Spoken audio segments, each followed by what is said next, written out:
जब अमेरिकी राष्ट्रपति डोनाल्ड ट्रंप भारत के खिलाफ टैरिफ का युद्ध छेड़ चुके हैं, तो भारत का जवाब नपातुल्ला और दो टूक है।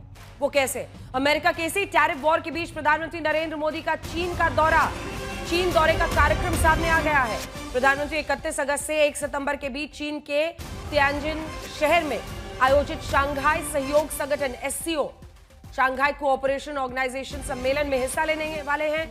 चीन पहुंचने से पहले वो 30 अगस्त को जापान की द्विपक्षीय यात्रा भी करेंगे। ट्रंप ने जापान के साथ तो टैरिफ डील कर ली है, लेकिन चीन और भारत उनके खास निशाने पर है। ऐसे में प्रधानमंत्री नरेंद्र मोदी का चीन दौरा बेहद अहमियत वाला हो गया है, भले ये बहुपक्षीय सम्मेलन के लिए ही हो। उधर विदेश मंत्रालय द्वारा रूसी तेल पर अमेरिका और यूरोप को आईना दिखाने के बाद रिजर्व बैंक ऑफ इंडिया के गवर्नर संजय मल्होत्रा ने कहा है कि भारत की इकोनॉमी बहुत अच्छा कर रही है और ग्लोबल ग्रोथ में अमेरिका से ज्यादा योगदान कर रही है, जबकि हाल में ट्रंप ने भारत की इकोनॉमी को डेड इकोनॉमी कह दिया था। सवाल यह है कि विदेश का मोर्चा हो या आर्थिक मोर्चा हो, अगर भारत की आधिकारिक प्रतिक्रियाएं इतनी दो टूक हैं, तो फिर भारत के विपक्ष को इन पर भरोसा क्यों नहीं? आज राहुल गांधी ने आरोप लगाया है कि ट्रंप के सामने मोदी खड़े नहीं हो सकते। क्या राहुल गांधी समेत विपक्ष को ट्रंप को दिए गए भारत के जवाब नहीं दिखते? टैरिफ पर भारत की आर पार, फिर भी भारत में क्यों टकरा जाए? हिंदी का मुहावरा है बगलें झांकना, और राष्ट्रपति डोनाल्ड ट्रंप के साथ यही हुआ जब वो सीधे सवाल का कोई टेढ़ा जवाब भी नहीं दे पाए। रूसी तेल पर भारत ने अमेरिका यूरोप का कच्चा चिट्ठा क्या खोला? टैरिफ पर भारत को दबाव में लेने की कोशिश कर रहे ट्रंप खुद घिर गए।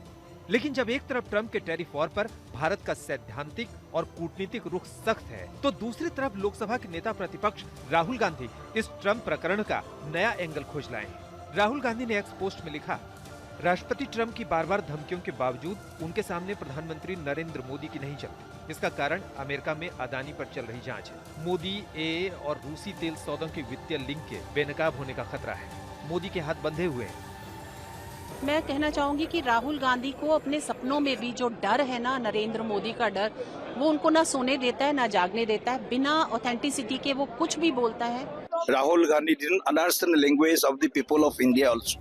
हाल के दिनों में ट्रंप ने टैरिफ के नाम पर भारत पर 3 अस्त्र इस्तेमाल किए हैं, सीज फायर, डेड इकोनॉमी और रूसी तेल। और इनमें से सीज फायर और डेड इकोनॉमी पर राहुल के बयान मानो ट्रंप के साथ हाँ में हाँ मिलाने वाले नजर आ रहे हैं, जबकि रूसी तेल पर उन्होंने ए को जोड़ लिया है। Trump is saying Indian economy is a dead economy. Yes, he's right. I mean, everybody knows this, except the Prime Minister and the Finance Minister. I'm glad that President Trump has stated a fact. Trump के tariff war पर भारत की सभी प्रतिक्रियाएं America की मनमानी वाले रवैये पर उसे ही घेर रही हैं। We are contributing about 18%, which is more than US, where the contribution is expected to be much less, at about, I think, 11% or something. So we are doing very well, and we will continue to further improve. Bharat का रुख मजबूत है, लेकिन Trump के बहाने मोदी पर निशाना साधने में अगर राहुल गांधी अगुवाई कर रहे, तो विपक्ष के अन्य नेताओं का भी सीधा हमला प्रधानमंत्री और विदेश मंत्री पर है। घबरा क्यों रहे हैं? इतने दुर्बल हो गए हैं, पार्लियामेंट चला नहीं पा रहे हैं, ट्रंप जी का सामना नहीं कर पा रहे हैं, क्या हो गया है? It's a very simple thing, we are only asking for a discussion. It's very easy for them to resolve within 5 minutes. They should discuss it. What is the harm? विदेश नीति ही विदेश चली गई। जो सरकार को अपने हित में दबाव बनाना चाहिए, सरकार को बनाना चाहिए। सरकार के साथ सब इस संबंध में साथ खड़े दिखाई देंगे।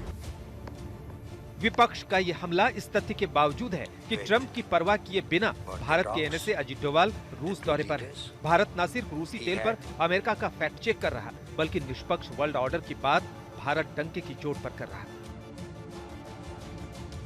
We live in complicated and uncertain times. Our collective desire is to see a fair and representative global order, not one dominated by a few. वैसे जब ट्रंप भारत के खिलाफ टैरिफ की लड़ाई छेड़ चुके हैं, तो प्रभावशाली रिपब्लिकन नेता निक्की हेली ने एक्स पोस्ट में लिखा, चीन को बच जाने का मौका ना दें और भारत जैसे मजबूत साथी के साथ संबंध ना बिगाड़ें।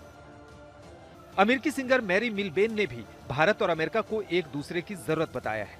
ट्रंप का टैरिफ भारत अमेरिका संबंधों पर क्या असर डालेगा, ये सवाल बड़ा है। आज तक ब्यूरो। शहजाद जी, आपके साथ शुरू करना चाहते हैं। विपक्ष कह रहा है कि विदेश नीति विदेश चली गई है और ट्रंप के मामले में दोस्त दोस्त न रहा, ये क्या स्थिति बन गई है टैरिफ पर? जवाब दीजिए। सबसे पहले अंजना जी, आपके माध्यम से इस एको को करेक्ट कराइए। आपके माध्यम से उत्तराखंड में जो प्राकृतिक आपदा आई है उसके प्रति मैं संवेदना भी प्रकट करता हूं और महादेव से प्रार्थना करता हूं कि सभी सुरक्षित रहे और जान मान को ज़्यादा हानि ना पहुंचे।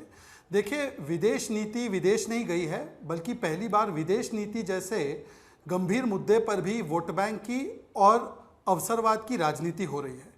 और जहां तक सवाल है ट्रंप के विषय का, तो मुझे समझ में नहीं आता, आज मुझे आईएनसी का नाम बदलकर इंडियन नेशनल कांग्रेस से हटाकर I need confusion, I need contradiction करना पड़ेगा। इस डिबेट पे आने से पहले मैं सुप्रिया जी, क्योंकि इस डिबेट में जुड़ी है, उनका टाइमलाइन देख रहा था। पिछले 24 घंटे में सुप्रिया जी ने 11 टाइम्स ट्रंप के विषय में ट्वीट किया है, ट्रम्पेटियर की तरह 11 बार। ट्रंप ने सही बोल दिया, इकोनॉमी इज डेड, ट्रंप ने ये बोल दिया, कमजोर हो तुम, फलाना ढिमकाना, जो उनका रेगुलर चलता है।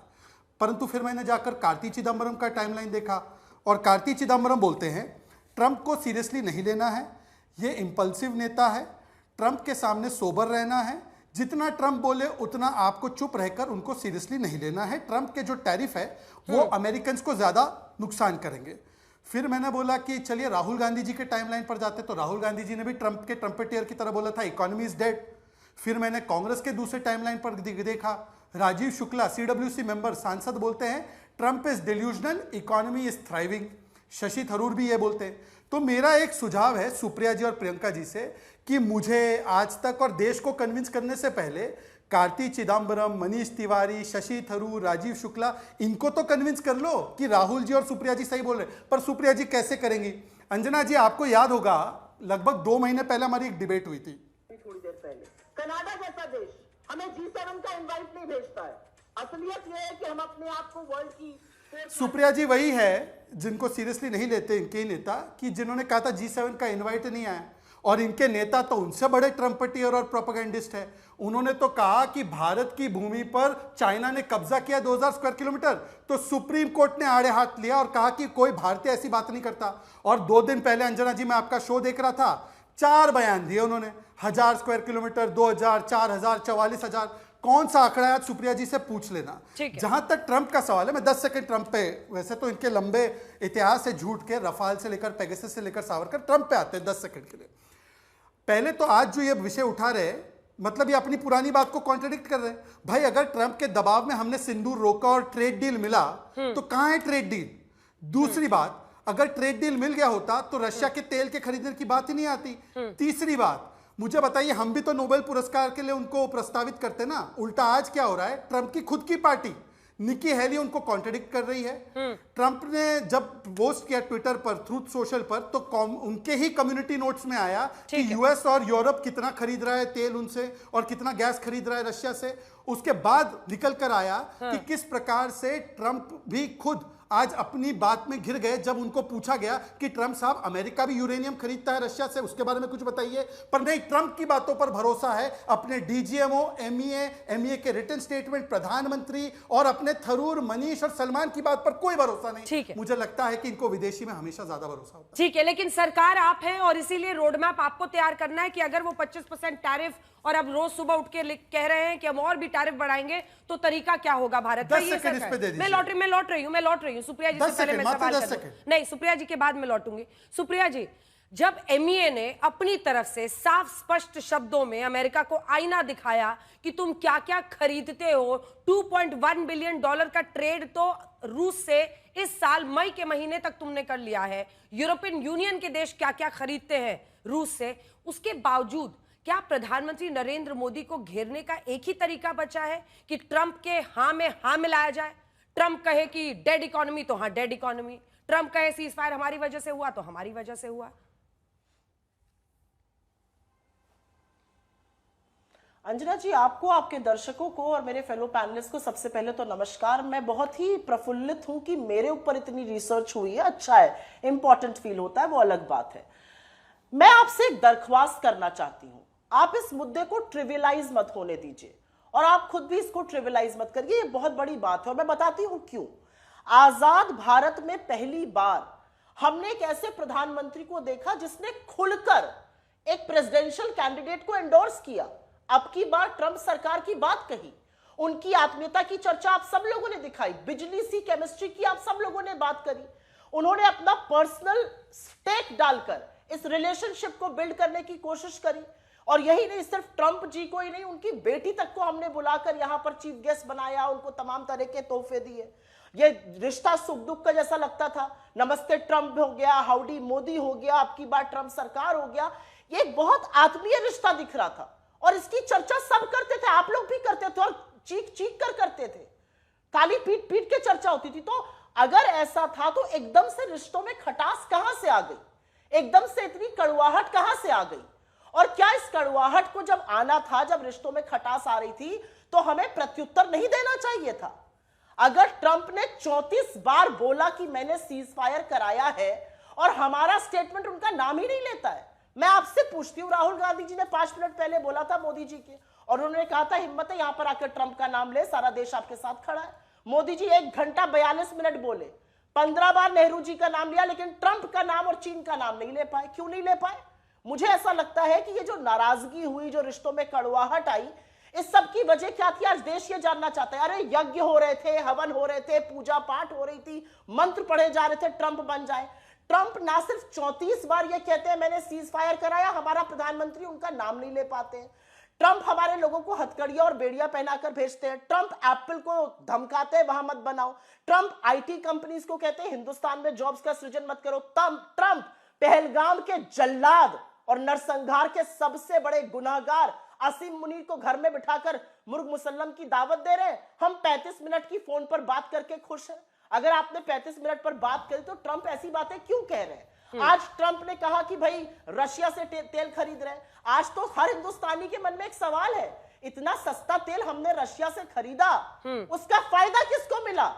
किस हिंदुस्तानी के लिए पेट्रोल और डीजल कम हुआ? क्योंकि 28 बिलियन डॉलर की हमने बचत कर ली। ये सारे सवालों का जवाब कौन देगा? विपक्ष को घेरिए, विपक्ष से सवाल कीजिए, विपक्ष को आईना दिखाइए, लेकिन कभी तो सत्ता को भी हमें पूछने पड़ेंगे सवाल। सत्ताधारी यहां पर बैठे, इधर की बात उधर की बात, ट्विटर टाइमलाइन से देश नहीं चलता है, ये देश विल से चलता है। और विल ऐसी है, पॉलिटिकल विल ऐसी है कि ट्रंप का नाम नहीं ले पा रहे मोदी जी, और उनका प्रचार करते थे। कब रिश्तों में इतनी खट्टास आ गई?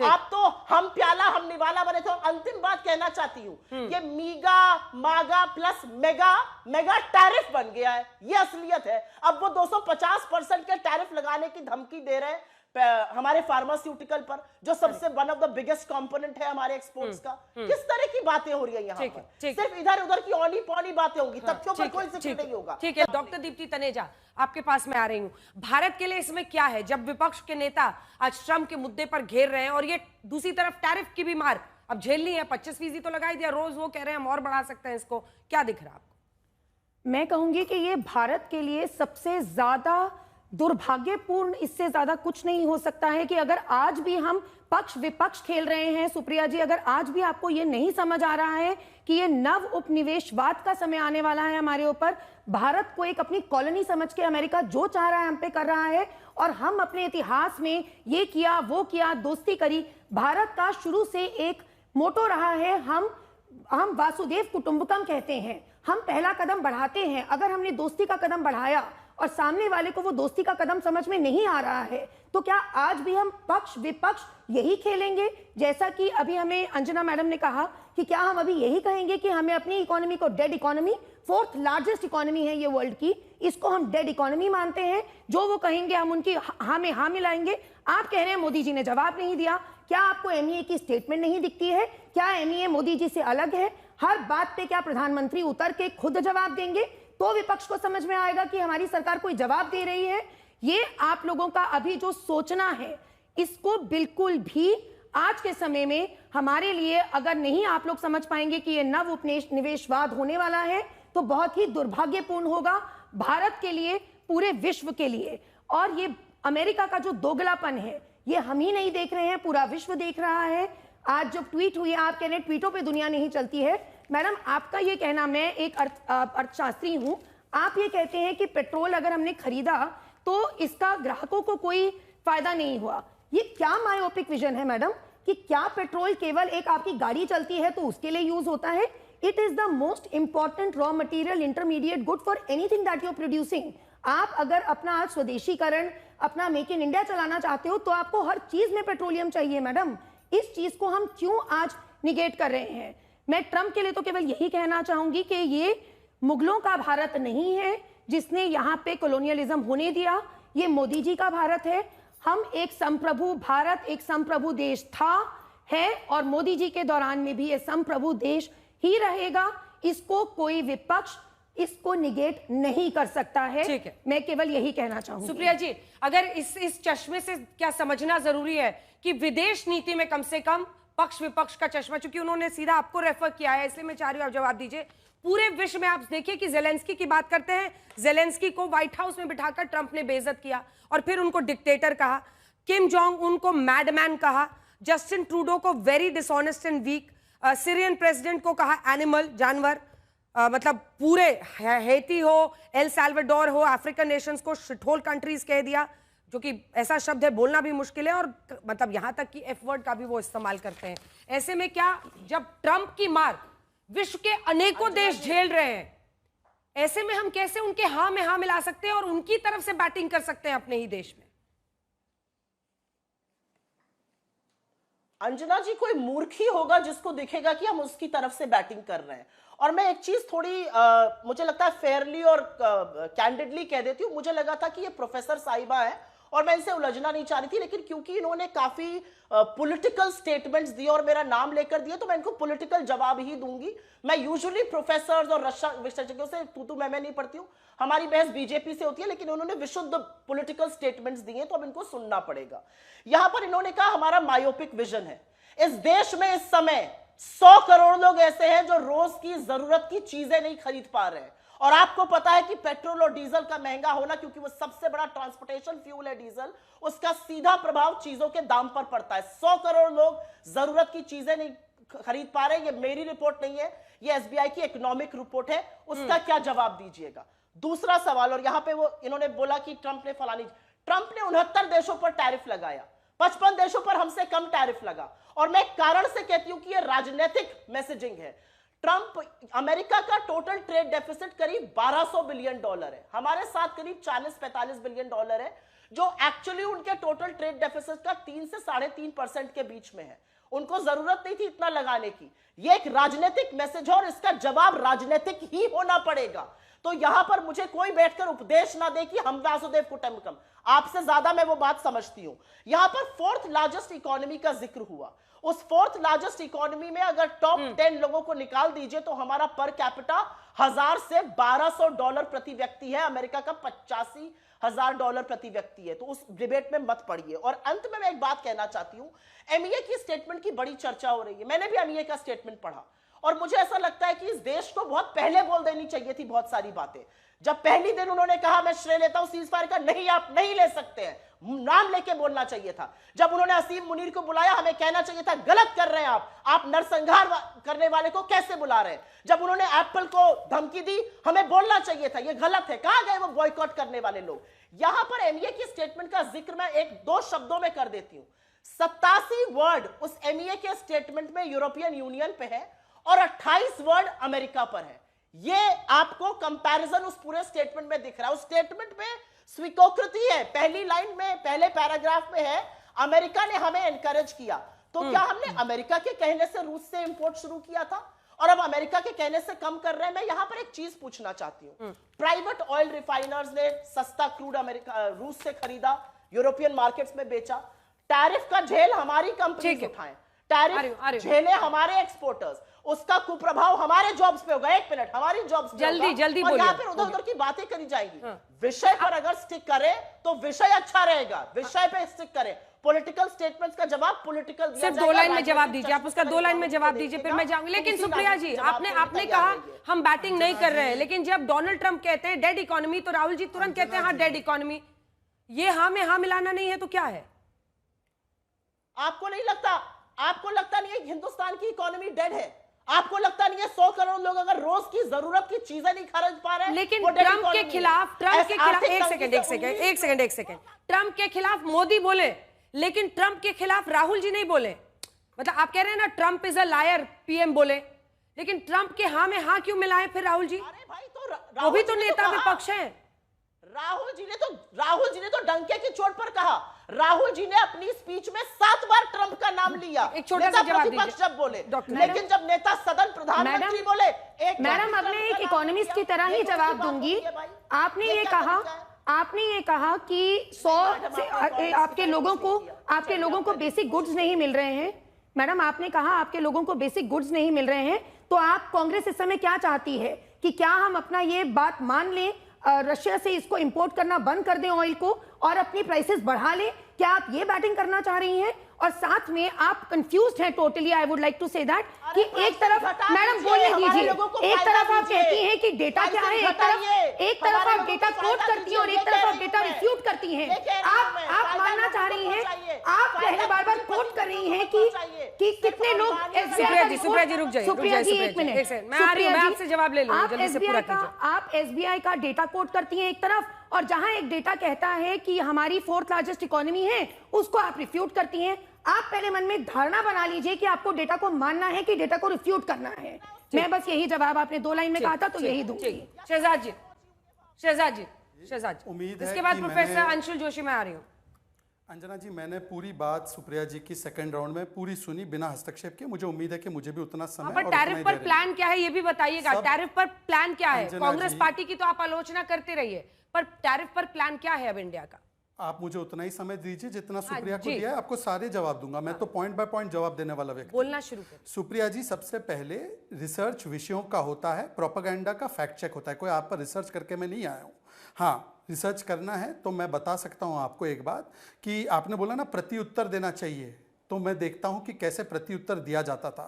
आपने अभी बताया 76 वर्ड्स का है, कुछ वर्ड्स का एमईए का स्टेटमेंट, उसमें तो सीधे सीधे अमेरिका का क्या हिपोक्रेसी है कॉल आउट किया। पर हमने जब पाकिस्तान से युद्ध लड़ा था 1971 में, जिसमें अमेरिका ने ओपनली साथ दिया था, $2 बिलियन के आर्म्स दिए थे, 7th फ्लीट को मूव किया था, तब 70 वर्ड में इंदिरा गांधी ऐसे गिड़गिड़ाई, May I request Your Excellency Nixon to exercise your influence with government of Pakistan and stop their aggressive activities against India। उस समय पर 93,000 सोल्जर दे दिए, 15,000 स्क्वायर किलोमीटर दे दिया, और LOC के बाद हम लोगों ने उसको पीस बनाने की लाइन बनाने की कोशिश की, और ना POK लिया ना करतारपुर लिया। तो इसको बोलते 70 वर्ड्स का सरेंडर, जो आपके परिवार ने, कांग्रेस के प्रथम परिवार ने किया। मुझे उसमें नहीं जाना है कि कैसे चाचा नेहरू हिंदी चीनी वाई वाई करते थे, और उसके बाद किस प्रकार से UNSC सीट दे दिए, एक्साइज चीन दे दिए, और सामने 62 में मिला क्या तो अमेरिका से गिड़गिड़ाने लगे कि एयरफोर्स की हेल्प दे दीजिए हमें। उसके बाद आना चाहता हूं कि आज की तारीख में रशिया से, अभी देखिए कॉन्ट्रडिक्शन क्या है। अभी बोलते हैं कि रशिया से तेल खरीदने का किसको फायदा हुआ, और अभी बताया गया कि एरिक गार्सेटी जो फॉर्मर एम्बेसडर थे, वैसे वो डेमोक्रेटिक पार्टी के बड़े नेता है, वो रह भी चुके हैं बड़े ओहदे पर, उन्होंने बताया कि यूनाइटेड स्टेट्स को पता था कि हम ये तेल खरीद रहे थे और यूरोप को भी बेच रहे थे, क्योंकि हम ग्लोबल ऑयल प्राइसेस को स्टेबल रखना चाहते थे। तो आपका कहने का मतलब ये है कि डेमोक्रेटिक पार्टी को भारत कंट्रोल कर रहा था और उनसे परमिशन लिया रशिया से तेल खरीदने के लिए, यहां की कंपनी को फायदा पहुंचाने। अरे क्या बोले जा रहे हैं, मतलब हम रिपब्लिकन्स और डेमोक्रेट्स दोनों को कंट्रोल कर देते हैं। मतलब मोदी जी का प्रभाव केवल देश में नहीं अंतरराष्ट्रीय इतना है, तो फिर मोदी जी को वीक काहे बोलते हैं। आगे आना चाहता हूं, उन्होंने मीगा और मागा, अरे देश विरोधी रागा का मुंह बंद कराओ। ये देश विरोधी रागा से पूछिए कि ये जो ट्रंप ने लगाया है टैरिफ, इन्होंने तो नेटो की 381 कंपनीज को सैंक्शन में डाला है। ट्रंप ने कनाडा पे 35% हमसे ज्यादा लगाया है, ट्रंप ने स्विट्जरलैंड पे 39% हमसे ज्यादा लगाया है। तो क्या उनकी विदेश नीति फेल है, या ये एक व्यक्ति जिसको इंपल्सिव कार्ति चिदंबरम कहते हैं, जिसको सीरियसली नहीं लेता है कार्ति चिदंबरम कहते हैं, उनको समझाइए ना, और इसका इंपैक्ट क्या होगा। मैं 10 सेकंड, मैं आपको आगे का रोड मैप भी 10 सेकंड, अंजना जी आपने लंबा स्टेटमेंट दिया, देखिए 10 सेकंड में मैं बताता हूं कि हमारी इकोनॉमी पे तो इसका 0.1 या 0.2% प्रभाव पड़ेगा। टैरिफ जो लगा रहे हैं वो उनके कंज्यूमर को भरना है, हमें नहीं भरना है। परंतु हमने जो रशिया से तेल खरीदकर 26 लाख करोड़ बचाए, उससे जो इन्फ्लेशन 10-12% होता था वो घटकर आज हमारा 4 से 5% में रहा, और ये इन्फ्लेशन नहीं होने की वजह से हमारी देश की जनता को फायदा हुआ। पर मैं पूछना चाहता हूं अब इनसे कि इनका क्या इंटरेस्ट है कि किस प्रकार से ट्रंप के हाँ में हाँ मिलाते हैं, और ट्रंप ने जो बोला है कि मतलब भारत के उपभोक्ता को सस्ता तेल ना मिले, इसके पक्ष में आप क्यों हैं। और ये भी बता दीजिए सुप्रिया श्रीनेत, इकोनॉमी की जहां तक बात है सुन लीजिए, जल्दी जल्दी जल्दी पूरा कीजिए। government is taking. So whether it's the Niti Aayog on one hand, or whether it's ministers like Mr. Goyal, you're going to hear Amitabh Kant in the day-to-day. I think Suresh Prabhu just spoke. These are doers. I mean, these people understand what it will take, not just because they are in policy making and in the thick of it, but they also understand how businesses work. ये तो सुप्रिया खुद बोल रही थी। सही में सुप्रिया जी पे बहुत रिसर्च करी है। आज वो सुप्रिया तो खुद बोल रही थी कि देश ने, सुप्रिया जी ने कहा कि देश is in good hands economy wise. अरे ट्रंप तक के इन्वेस्टमेंट भारत में बड़े हैं, जो ट्रंप टावर्स और ट्रंप रियल एस्टेट, वो भी 11 मिलियन स्क्वायर फीट बना रहा है। तो केवल कोई मूर्ख ही बोल सकता है भारत में बैठा हुआ कि economy is dead. Rajeev Shukla को कंसल्ट जाकर कर लीजिए या शशि थरूर को कर लीजिए। सुप्रिया जी प्लीज रिस्पॉन्ड कीजिए। और पूरा आरोप यही था ना कि इन्होंने सीज फायर किया क्योंकि ट्रेड डील की धमकी दी गई थी। अगर धमकी थी तो फिर इतना टैरिफ वो क्यों लगाएगा? ये तो खुद ही कॉन्ट्राडिक्टरी है। अंजना जी, मुझे I am really flattered today. मैं सच बताऊं, बहुत फ्लैटर्ड हूं मैं। यूजुअली बड़े नेताओं पे, शीर्ष नेताओं पे इतनी रिसर्च होती है, मुझ पे इतनी रिसर्च हो रही है, बहुत अच्छा है। फैक्टॉइड्स रिसर्च होनी चाहिए। खैर जो भी है, अंजना जी आप भी गई थी ना जब ट्रंप का स्वेरिंग इन हुआ था, आपने भी वहां पे केमिस्ट्री की बात करी थी और आपने भी देखा था माहौल क्या है। मैं तो वही सवाल पूछ रही हूं, माहौल इतना बिगड़ कैसे गया, इतनी कड़वाहट कैसे आ गई? और क्या बीजेपी और उनका इकोसिस्टम मानता है कि इतने मंत्र पढ़ना, इतना यज्ञ करना, इतने हवन पूजन करना, इतना मोदी जी द्वारा जाकर प्रचार करना, इतनी आत्मीयता, इतने जो हम बिछे जा रहे थे ट्रंप के लिए, अपने आप को माय फ्रेंड डोनाल्ड कह कह की बात होती थी, वो सब गलत था? क्या हमने व्यक्ति को पढ़ने में गलती करी? क्या हमने राष्ट्रहित को सर्वोपरि न रखकर सिर्फ फोटो खिंचाने में, गलबैया करने में, झप्पियां डालने में अपना टाइम वेस्ट कर दिया? क्योंकि कहीं ना कहीं बहुत पर्सनल स्टेक लगा था मोदी जी का। तो मैं तो वापस अपने पहले सवाल पर ही जाऊंगी और पूछूंगी, इतना पर्सनल स्टेक लगा था, इतनी कोशिश थी, अमेरिका इतना बड़ा दोस्त था, मोदी जी इस बार तो अमेरिका गए बिना न्योते के गए और इसीलिए ट्रंप उनको दरवाजे तक लेने नहीं आए। 4-5 लोग उस दिन और आए थे, उनको लेने आए थे, बाद में प्रोटोकॉल से पता चला इसलिए नहीं आए क्योंकि वो बिना न्योते के गए थे। इतनी आत्मीयता और अब इतनी कड़वाहट, इतनी खट्टास हो गई। मतलब बीजेपी और सरकार ये मानती है कि हमने गलत व्यक्ति पर दाव लगा दिया था। मैं तो ये पूछना चाह रही हूं, क्या आप मानते हैं कि आपकी विदेश नीति पूरी तरह से विफल हो गई? क्या आप मानते हैं कि जो पीयूष गोयल 15 दिन तक पड़े रहे अमेरिका में ट्रेड डील के लिए, उनके हाथ लगा, टाई फिस हो गए, वो उनके हाथ कुछ भी नहीं लगा, वो वापस लेकिन सुप्रिया जी टैरिफ अनाउंस हो गया। सुप्रिया जी, सवाल इन बातों क्या ये इस बात उधर की बात करना बेमानी है? लेकिन इस बात पर मैं प्रोफेसर जोशी के पास एक बार जाने दीजिए। प्रोफेसर, लेकिन क्या अच्यू जोशी जी ये वो वक्त नहीं है जब खुश होना चाहिए कि पर्सनल केमिस्ट्री की, दोस्ती की बात हो रही थी और वो दिखता भी था पहले, लेकिन अभी भी मेरे दोस्त मोदी वो लिखते जरूर है डोनाल्ड ट्रंप, लेकिन इंडिया जब भी सख्त फैसला लेते हैं तो India is buying oil from Russia, we will increase the tariffs, India is doing this, we will do that. Bharat के खिलाफ वो लिख रहे हैं।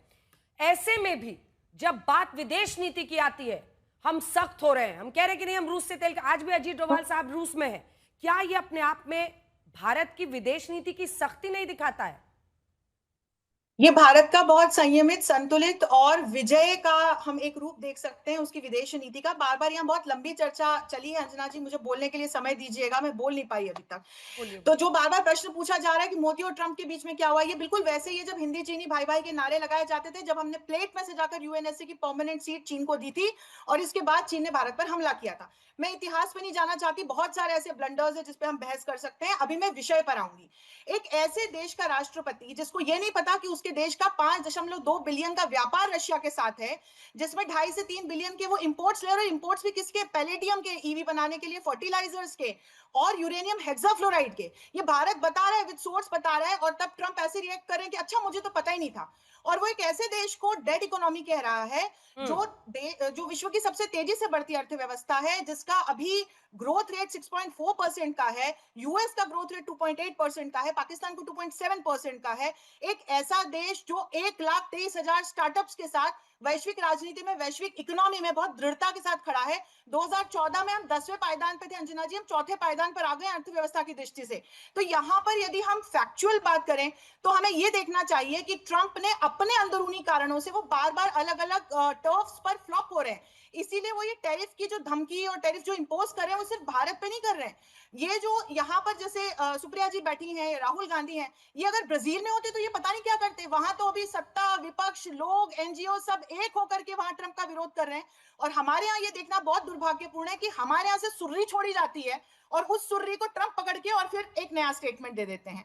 तो हमको ये समझना होगा कि जो ट्रंप ने किया है वो क्यों किया है। वो सिर्फ भारत के परिप्रेक्ष्य में नहीं है, वो वैश्विक राजनीति में अभी अमेरिका की जो स्थिति है वो किसी युद्ध को नहीं रुकवा पाए। जो इंटरनल इकोनॉमिक चैलेंजेस अभी ट्रंप फेस कर रहे हैं, सुप्रिया जी जरा अमेरिका के डेटा उसको भी देख लें, वहां पर अनएम्प्लॉयमेंट का क्या रेट है, पर कैपिटा इनकम का क्या रेट है, वो कुछ सोर्सेस बता रही थी, वो लेटेस्ट डेटा देख लें, विद सोर्सेस देख लें, वहां पर ट्रंप की क्या स्थिति है। अभी कुछ स्वीट्स भी फाइल हुए हैं कि ट्रंप ने किस आधार पर, वो एक इमरजेंसी पावर होती है जिसको एग्जीक्यूट करता है राष्ट्रपति इस तरह के हाई टैरिफ लगाने के लिए, उसके लिए बहुत सारे प्रोटोकॉल्स हैं। ट्रंप ने कैसे ऐसे टैरिफ लगा दिए, तो अभी तो वहां पर आंतरिक एक अलग ही अशांति हो गई है, क्योंकि जो टैरिफ हम पर लगा है उसका जो नुकसान है वो अमेरिका की जनता भुगतेगी, क्योंकि ये पूरा आयात है जो अमेरिका हमसे कर रहा है। जब वहां पर फार्मास्यूटिकल का, क्रिटिकल मिनरल्स का, जेम्स के, मिनरल्स के दाम बढ़ेंगे तो वहां की जनता को ये सारी चीजें महंगे दामों पर खरीदने पड़ेगी। तो स्थिति ये है कि खुद के घर शीशे के हैं और दूसरों के घर पर ट्रंप पत्थर फेंक रहे हैं। बिल्कुल, it's not going to work. बिल्कुल।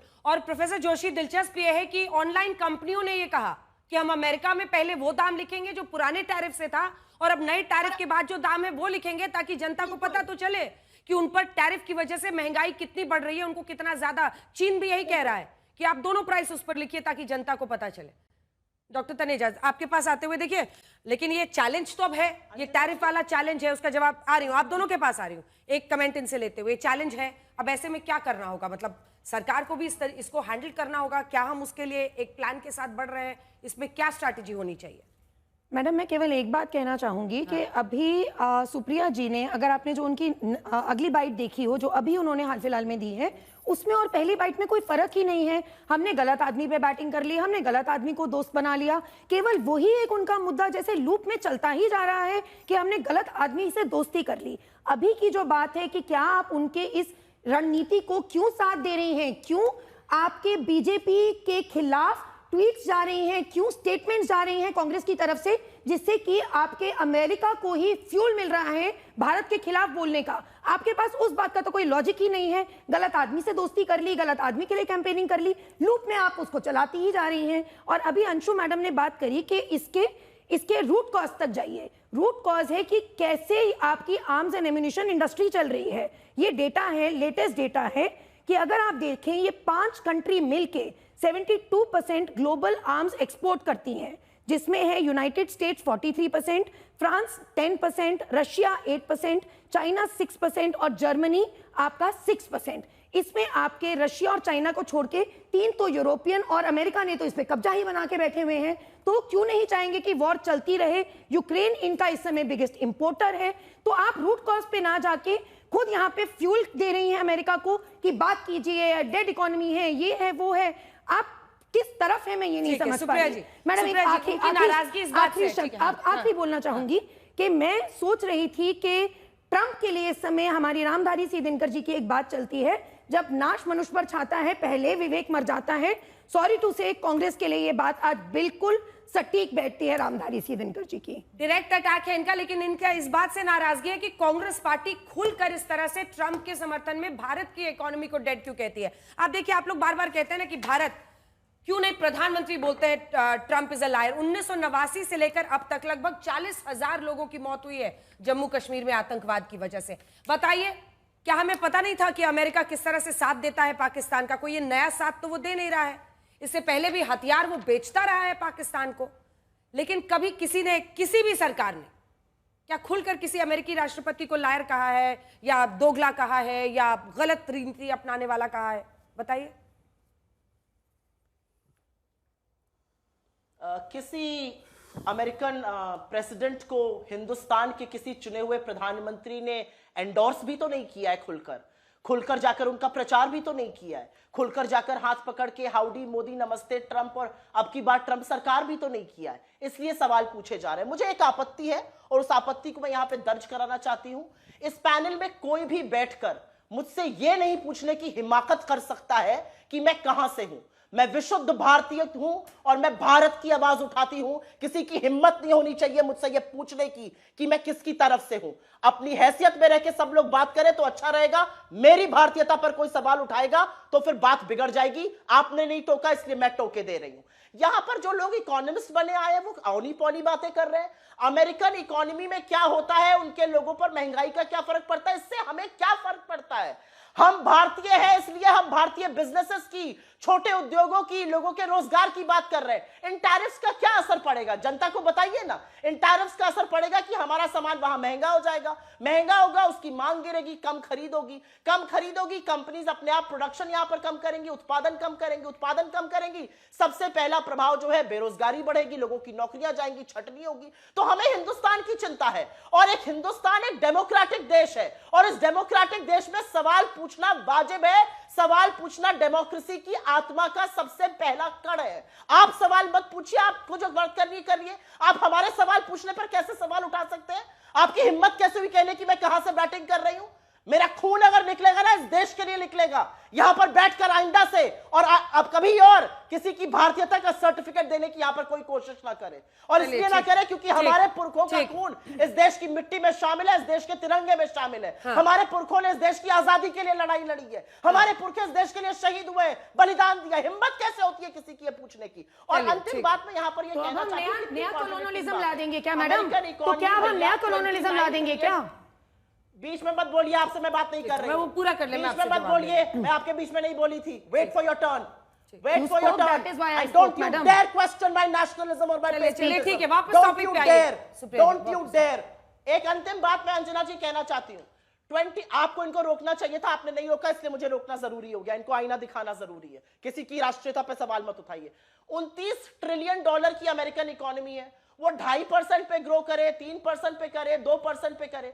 हमारी 4 ट्रिलियन डॉलर की इकोनॉमी है। अगर वो 6% पर भी करेगी, 6.5 पर भी करेगी, तब भी हम कम ग्रो कर पा रहे हैं। और कम ग्रोथ का मतलब है हमारे यहाँ गुर्बत ज्यादा है, हमारे यहाँ गरीबी ज्यादा है, हमारे यहाँ बेरोजगारी ज्यादा है। पीएलएफएस सर्वे देखिए, पीरियोडिक लेबर फोर्स का सर्वे, 17% बेरोजगारी है, 42% बेरोजगारी है ग्रेजुएट्स में। किस दुनिया में रहकर ये लोग बात कर रहे हैं? और ये बेरोजगारी बढ़ेगी अगर हमारे एक्सपोर्ट्स पर खतरा पहुंचेगा, जो कि पहुंचेगा इससे। कोई भी भारतीय जो भारत से प्यार करता है वो कहेगा भारत का अपमान अगर एक आदमी कर रहा है, लगातार कर रहा है, उसके खिलाफ खुलकर बोलिए। ठीक है, लेकिन मोदी जी ट्रंप का नाम नहीं ले पाते। ठीक है, चलिए आप शहजाद जी एक बार जवाब दीजिए। 140 करोड़ का देश आपके साथ। सुप्रिया जी बोलिए ना ट्रंप आराम से। लेकिन आप कहते हैं कि मोदी जी बोले ट्रंप इज अ लायर, लेकिन राहुल जी बोलेंगे ट्रंप इज राइट। ये भी इंटरेस्टिंग है ना। अंजना जी आप मुझे मेरा मौका देंगी या नहीं देंगी भाई? डेड इकोनॉमी पर उन्होंने बोला ना ट्रंप इज राइट, मतलब पीएम मोदी बोले Trump is a liar, Rahul ji leader of opposition बोलेंगे Trump is right. Bharat America के जो रिश्ते हैं, क्या वो ट्रंप के इस टैरिफ वाली लगातार आने वाली धमकी के इस तनाव को, इसको झेल पाएंगे, उबार पाएंगे? वो जिम्मेदारी आप ही की सरकार के कंधों पर है। अंजना जी मैं आपके सवाल पर अगले 45 सेकंड में आऊंगा। मैं आपसे हाथ जोड़कर निवेदन कर रहा हूं कि मुझे इतनी देर रुकाया गया, मेरी पूरी बात आ जाने दीजिए बिना हस्तक्षेप के, उसके बाद मैं आपके सवाल का भी जवाब दूंगा।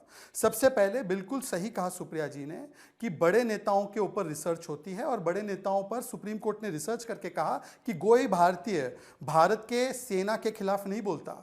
किसी ने भारतीयता के ऊपर सवाल नहीं उठाया, माननीय सुप्रीम कोर्ट ने उठाया। अब सुप्रीम कोर्ट को आप मानती है नहीं मानती है वो एक अलग विषय है।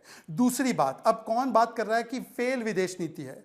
वो लोग बात कर रहे हैं जिन्होंने अपने अलायंस पार्टनर तक को अपनी अलायंस नीति में नहीं रख पाए। आम आदमी पार्टी चिटक गई, टीएमसी चिटक गई, वो विदेश नीति पर बात कर रहे हैं। तो मैं बताना चाहता हूं फेल नीति क्या होती है। यही कांग्रेस पार्टी थी जिसने कहा था कि रशिया यूक्रेन क्राइसिस में, अंजना जी आपको न्याय करना है मेरे साथ। अंजना जी यही कांग्रेस पार्टी है जिसने रशिया यूक्रेन क्राइसिस में कहा था कि यूक्रेन के साथ वोट कीजिए और रशिया के S-400 और तेल को त्यागिए। उसके बाद दिवंगत प्रधानमंत्री मनमोहन सिंह ने और स्वयं राहुल गांधी ने कहा कि the governments policy on Ukraine and Russia was right. विदेश नीति और फेल नीति पर वो बात कर रही है जिन्होंने G7 पर झूठ बोला, सऊदी वर्क वीजा नहीं दे रहा भारत को, उसका झूठ बोला, पाकिस्तान और रशिया का MOU हुआ, ये झूठ बोला।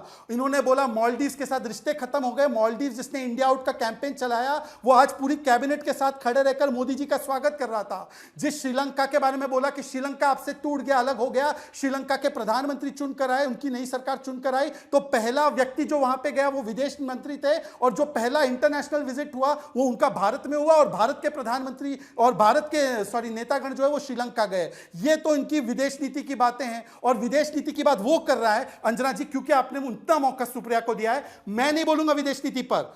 General Sam Manekshaw, field marshal Sam Manekshaw, सुनिए।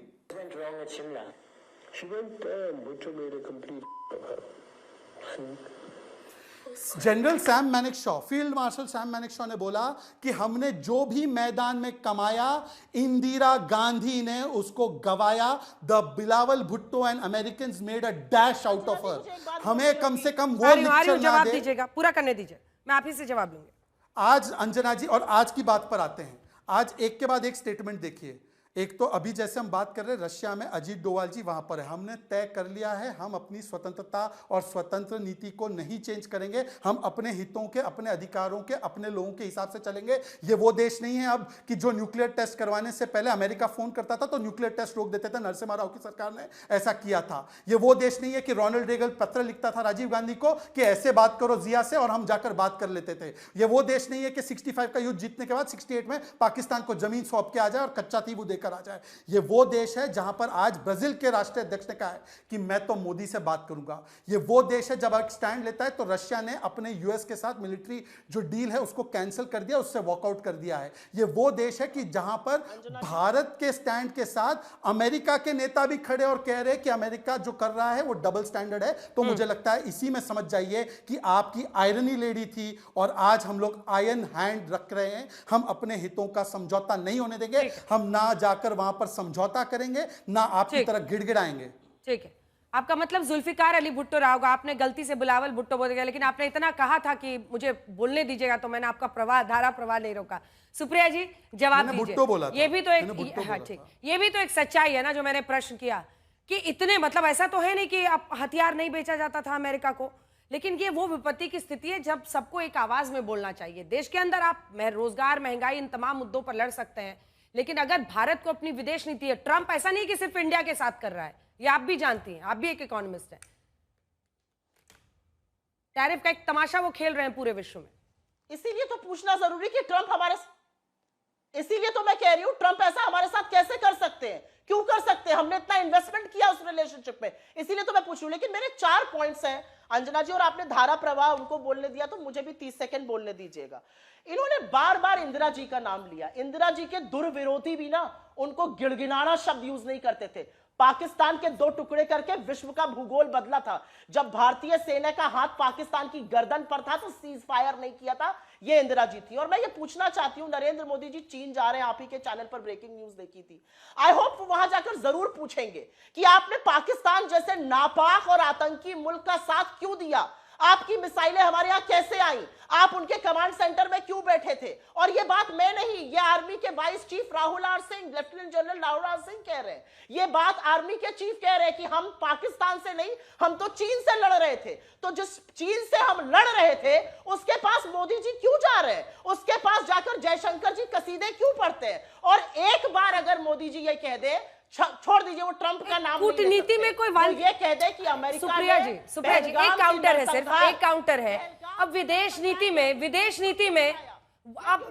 नीति में सिर्फ एक ही रिश्ता रखना है, ये नहीं होता है। विदेश नीति एक बहुत ही फ्लूइड हो चुका है अब विश्व में। हम रूस से भी तेल खरीदते हैं, रशिया से, हमने यूक्रेन से भी रिश्ता रखा। अब ऐसे में अब इससे एकदम रिश्ता खत्म कर लेना, ऐसा तो होगा नहीं। अगर अमेरिका ट्रंप का ये हाथ मरोड़ने की कोशिश कर रहा है तो भारत भी फ्लूइडिटी रखेगा। विदेश नीति जो सरकार में वही तय करेगा ना। भारत को, अंजना जी, भारत को अपना राष्ट्रहित सर्वोपरि रखकर जो करना है वो भारत करने के लिए आजाद है। मैं आपकी इस बात से सहमत हूं, लेकिन भारत के 26 इनोसेंट सिविलियंस का खून जिसने बहाया, जब आपकी आर्मी कह रही है हम पाकिस्तान तो फ्रंट था, लड़ चीन से रहे थे, इसका जवाब क्या है? हमारे लोगों का खून बहेगा, हमारे निर्दोष लोग पुंछ में मारे जाएंगे, 17, 26 यहां पर नरसंहार होगा और हम विदेश नीति फ्लूइड होनी चाहिए ये कहेंगे। जी नहीं, हम चीन से सवाल पूछेंगे, हम एक छोटा सा जवाब लास्ट में। Shahzad please wait. जल्लाद आसिम मुनीर को बुलाने सबसे ये पूछना पड़ेगा जल्दी से। डॉक्टर तनेजा।